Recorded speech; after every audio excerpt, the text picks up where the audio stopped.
Keterampilan abad 21 menjadi sorotan utama dalam dunia pendidikan.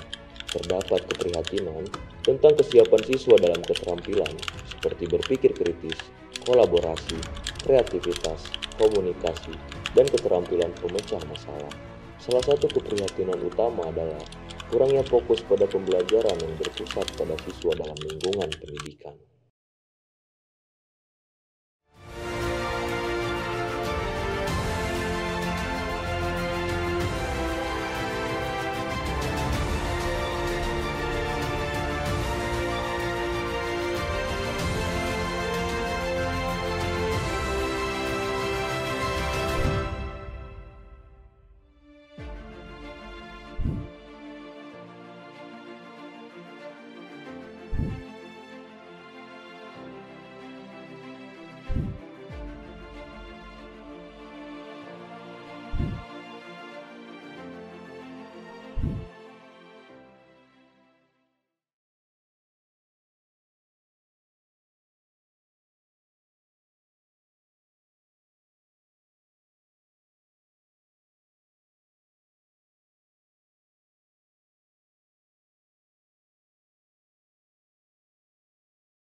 Komunitas belajar Qoria Thoibah memiliki latar belakang sejarah yang kaya dan menarik.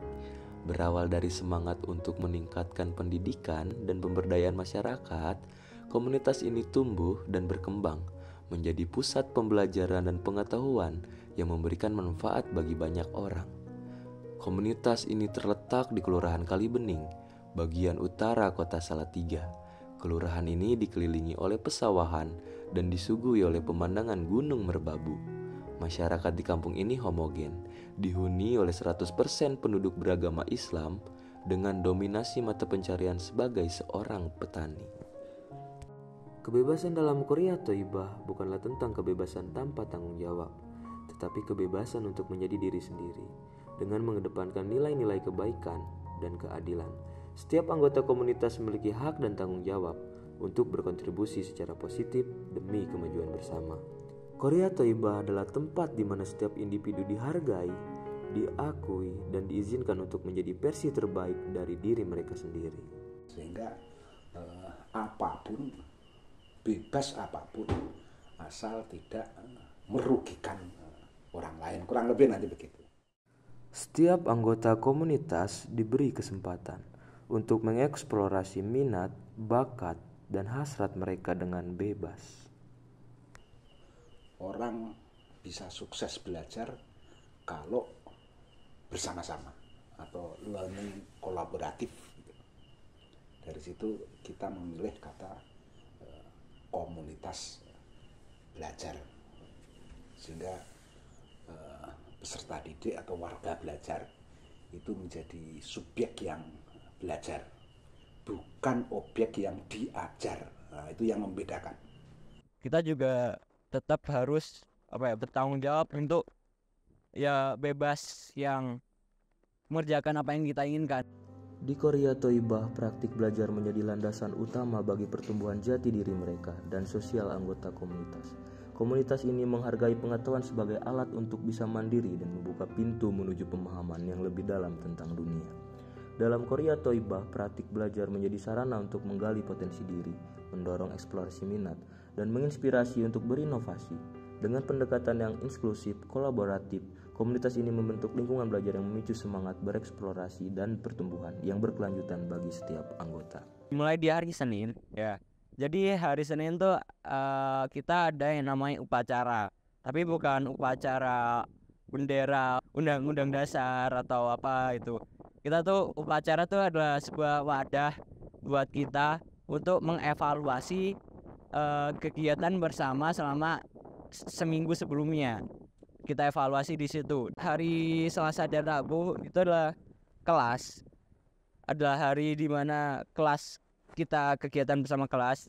Jadi di kelas juga tempat kita untuk mengevaluasi. Tapi bedanya itu lebih ke individu kita. Kalau upacara kan mengevaluasi kegiatan kegiatan bersama selama 1 minggu. Tapi kalau di kelas mengevaluasi kegiatan kita selama seminggu, tapi individu gitu. Di hari Kamis itu adalah hari ide, di mana kita mencari sebuah solusi dari sebuah permasalahan, atau bisa juga kita kayak berinovasi sih gitu. Momen Hari Ide sangat bermanfaat bagi warga belajar KBKT. Kegiatan ini dapat mengasah nalar kritis anak. Mereka melihat realita di sekitarnya dan menyadari masalah yang terjadi, kemudian menelaah solusi praktisnya. Kemudian mereka akan menuangkan ide-ide tersebut ke dalam bentuk tulisan. Bukan hal yang mudah menuliskan suatu hal yang abstraksi ke dalam suatu tulisan yang utuh. Dalam proses ini warga belajar mempelajari menyusun kalimat dengan efektif dan mudah dipahami. Kemudian mereka akan belajar mengemukakan pendapat, mempertahankan ide, menyampaikan kritik, serta menerima saran dari orang lain.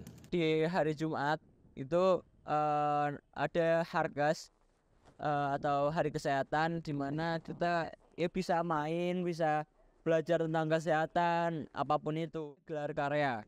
Nah, karena di kita itu kayak nggak ada ujian atau apa gitu, jadi gelar karya itu adalah sebuah tempat untuk kita menunjukkan hasil belajar kita. Terkadang ini gelar karya dilakukan sebulan sekali atau 2 bulan sekali. Jadi kita bisa ngebuat karya dan kita bisa tampilin di gelar karya itu gitu.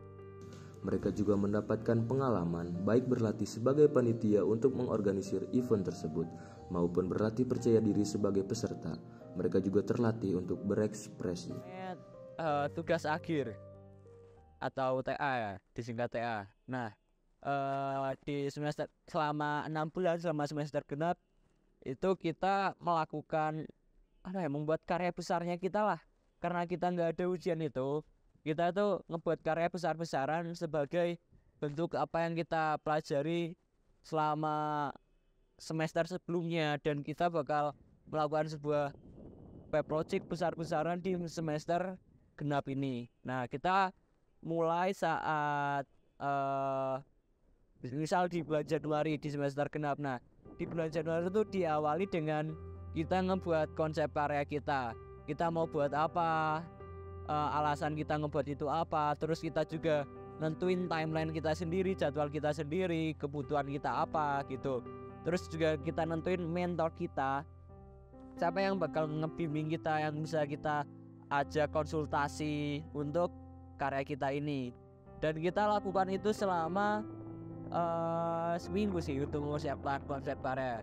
Dan untuk eksekusinya itu sekitar 4 bulan. Kita mengerjakan itu sekitar 4 bulanan untuk mengerjakan tugas akhir ini. Dan nanti tugas akhir ini bakal diuji oleh orang yang ahli di bidang itulah. Misal nih, karyaku film. Nah, filmku ini bakal diuji sama orang yang emang ahli di bidang film. Jadi kita bisa juga mendapatkan sebuah pelajaran tambahan kayak evaluasi dari mereka yang emang udah ahli untuk menambahkan saran kita, kritik kita gitu.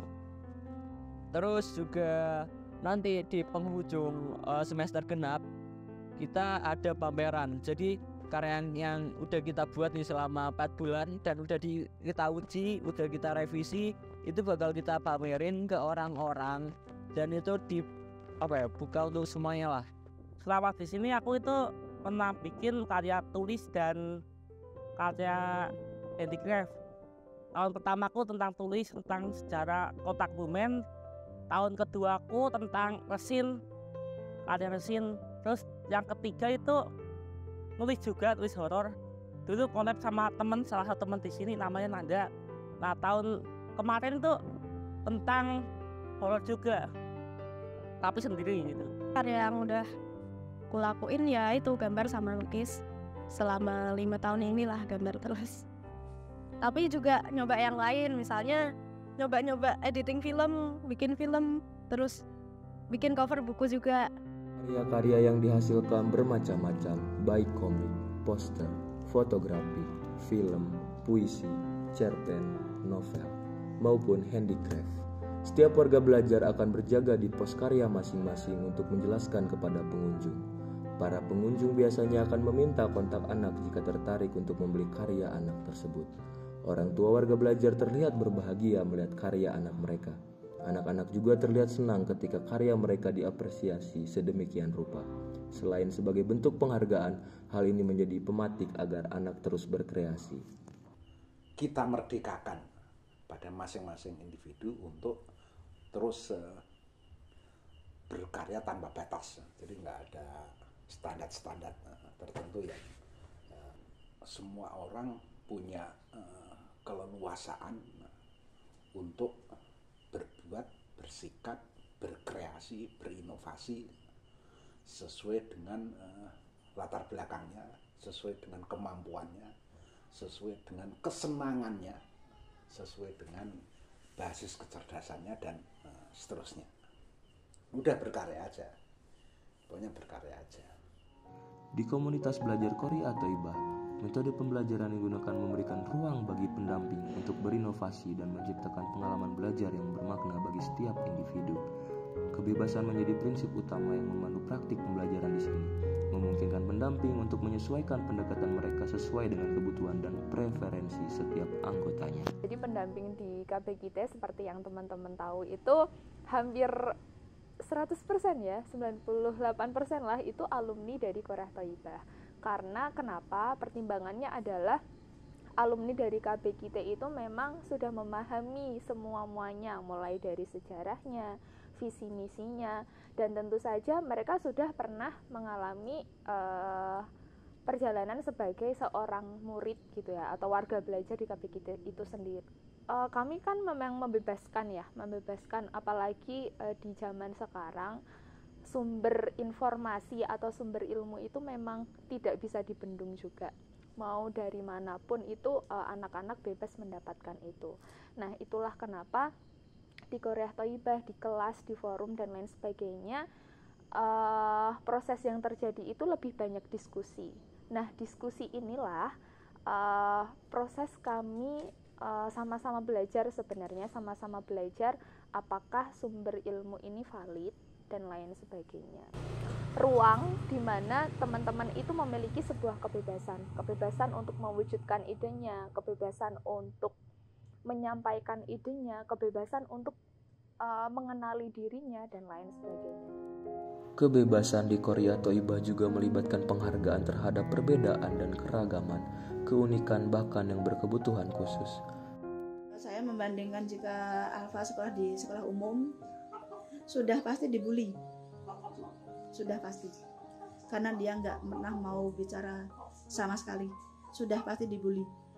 Kalau cuma dibully mending, kalau ada tindakan kekerasan. Peran orang tua sangat penting dan berpengaruh dalam membentuk perkembangan dan kebebasan anak-anak mereka.